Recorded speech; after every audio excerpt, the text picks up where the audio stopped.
Let's factor 16x squared plus 16x plus 4.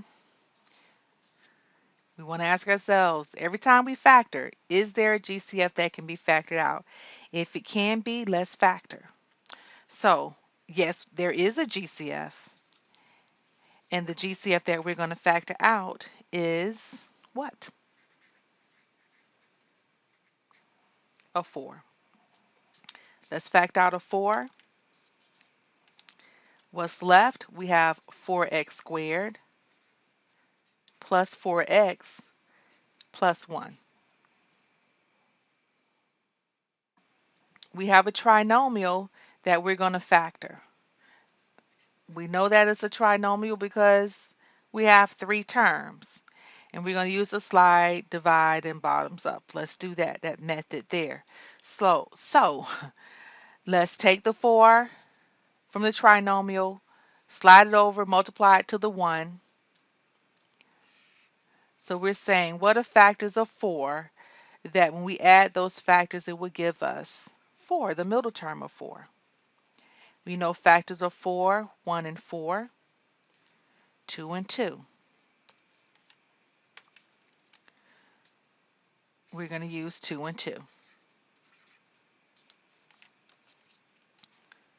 Let's set up our template.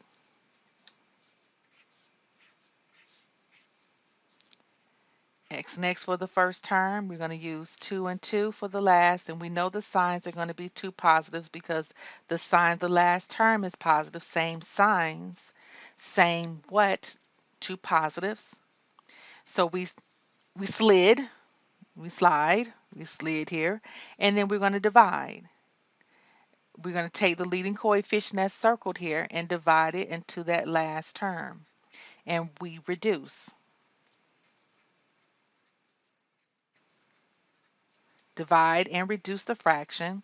And then lastly, we're going to bottoms up so we can create the answer. So that will be 2x plus 1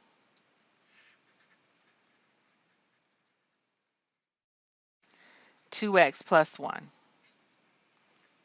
So we have the same binomials. That's okay. Don't forget about the GCF that was factored out at the beginning. And then our answer, we can write it as 4 times 2x plus 1 times 2x plus 1. Because the 2x plus 1s are repeated, we can write it as a binomial squared. We can go ahead and write it in exponential form. So our solution is 4 times 2x plus 1, the quantity of 2x plus 1 squared.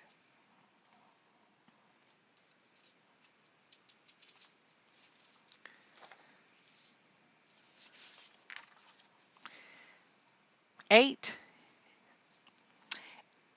we have 8x cubed minus x squared minus 7x. Is there a GCF that can be factored out? If so, what? We can factor out an x. So let's factor out the x, and what's left over, we have here 8x squared minus x minus 7. And let's do the slide, divide, and bottoms up. Let's slide. So we're going to take the 8, multiply it to the negative 7. What are factors of negative 56? That adds to give us the middle term of negative 1.